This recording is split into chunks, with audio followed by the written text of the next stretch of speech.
Congress party గనక అధికారంలోకి వస్తే ఆసరా పెన్షన్లుగా ఉన్నదాన్ని చేయూత పెన్షన్లుగా మార్చి వృద్ధులకు 4,000, దివ్యాంగులకు 6,000, నెల నెల సామాజిక పెన్షన్లు అందిస్తామంటూ హామీ ఇచ్చి కాంగ్రెస్ పార్టీ అధికారంలోకి వచ్చి 7 నెలలు గడిచినప్పటికీ ఈ పెన్షన్ల పెంపుపై ప్రభుత్వం ఇంతవరకు ఎలాంటి నిర్ణయం తీసుకోలేదు.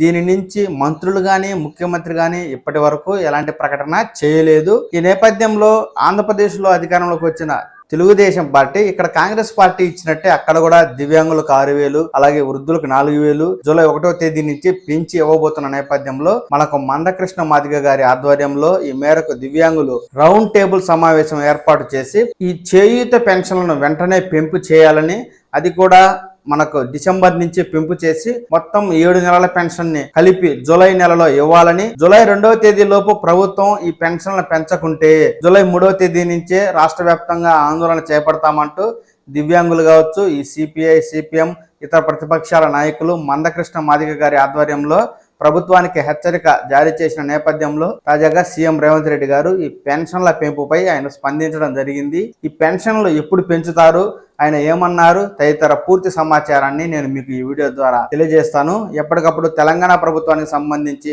6 గ్యారెంటీ పథకాలు, కొత్త రేషన్ కార్డులు, పెన్షన్, ఏ సమాచారం ఉన్నా ఉన్నది ఉన్నట్టుగా నేను మీకు తెలియజేస్తూ ఉంటాను. ఈ సమాచారాన్ని మీరు మీ మొబైల్ ఫోన్ ద్వారా తెలుసుకోవాలంటే మీ పవన్ టాక్స్ తెలుగు ఛానల్ ని లైక్ చేసి, షేర్ చేసి, సబ్స్క్రైబ్ చేసుకోండి. ఎప్పటికప్పుడు ఖచ్చితమైన సమాచారాన్ని తెలుసుకుంటూ ఉండండి. ఇక విషయంలోకి వెళ్తే ఈ మేరకు సీఎం రేవంత్ రెడ్డి గారు మీడియాతో మాట్లాడుతూ అధికారంలోకి వచ్చి 200 రోజులు పూర్తయిందని, ఈ 200 రోజుల్లో 100 రోజులు లోక్సభ ఎన్నికల ప్రహసనానికే సరిపోయిందంటూ ఆయన వాపోవడం జరిగింది. రాష్ట్రం 7 లక్షల కోట్ల రూపాయల అప్పులో ఉందని, సంవత్సరానికి 35,000 కోట్లకు పైగా మిత్తి కడుతున్నామంటూ ఆయన ఈ మేరకు మీడియా ముందు వాపోవడం అనేది జరిగిందండి. ఆయన ప్రథమ ప్రాధాన్యత అయిన రుణమాఫీ గురించి మాట్లాడుతూ ఆయన ఇలా అన్నారు. ఒక కుటుంబంలో 3-4 రుణాలు కలిపి ఎంత ఎక్కువ తీసుకున్నా గరిష్టంగా 2 లక్షల వరకే రుణమాఫీ వర్తిస్తుందన్నారు.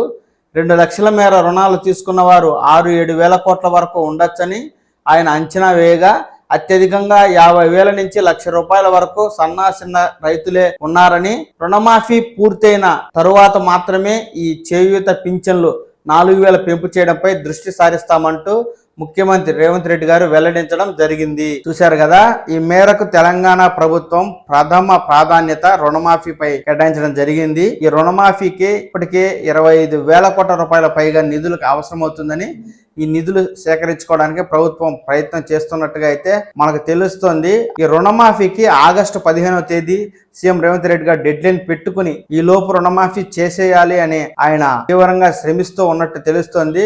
మరి ఈ మధ్యలో ఈ పెన్షన్లకు సంబంధించి పెంపు చేసే అవకాశం లేనట్టుగాను మనకు తెలుస్తోంది. ప్రభుత్వ ప్రాధాన్యం ఉన్న రైతు రుణమాఫీ పూర్తయిన తరువాతే ఈ చేయూత పెన్షన్లు వృద్ధులకు 4,000, దివ్యాంగులకు 6,000 రూపాయలు పెంచే అవకాశం ఉన్నట్టు తెలుస్తుంది. అంతవరకు ప్రభుత్వం ఈ చేయూత పెన్షన్లపై ఎటువంటి నిర్ణయం తీసుకునే అవకాశం లేనట్టుగా మనకు స్పష్టంగా తెలుస్తోందండి. 7 నెలలు వేచి చూసిన దివ్యాంగులు, వృద్ధులు మరో 2 నెలల పాటు ఈ పెన్షన్ల పెంపు కోసం ఎదురు చూడక తప్పేలా లేదు. ప్రభుత్వం అప్పటికైనా ఇప్పుడు ఆంధ్రప్రదేశ్లో అమలు చేస్తున్నట్టుగానే గడిచిపోయిన నెలలకు కూడా ఈ చేయూత పెన్షన్ ఇచ్చినట్టయితే ఈ మేరకు దివ్యాంగులు, వృద్ధులు కాస్త సంతృప్తి చెందే అవకాశం ఉంటుంది. ప్రభుత్వంపై వ్యతిరేకత తగ్గే అవకాశం కూడా ఉంటుంది. లేని పక్షంలో ఈ మేరకు గడిచిపోయిన నెలలకు కూడా పెన్షన్ పెంచాలి అంటూ దివ్యాంగులు, ఇతర ప్రతిపక్ష నాయకులు ఆందోళన చేసే అవకాశం కూడా ఉంటుంది. ఏది ఏమైనా మనకు పెన్షన్ల పెంపు ఇప్పుడప్పుడే లేనట్టు స్పష్టంగా సీఎం రేవంత్ రెడ్డి గారి మాటల్లో తెలుస్తూ ఉన్న నేపథ్యంలో ఈ పెన్షన్లకు సంబంధించి ఎలాంటి సమాచారం ఉన్నా వెంటనే నేను మీకు తెలియజేస్తాను. కాబట్టి ఈ ఛానల్ని లైక్ చేసి సబ్స్క్రైబ్ చేసుకోండి. నమస్కారం.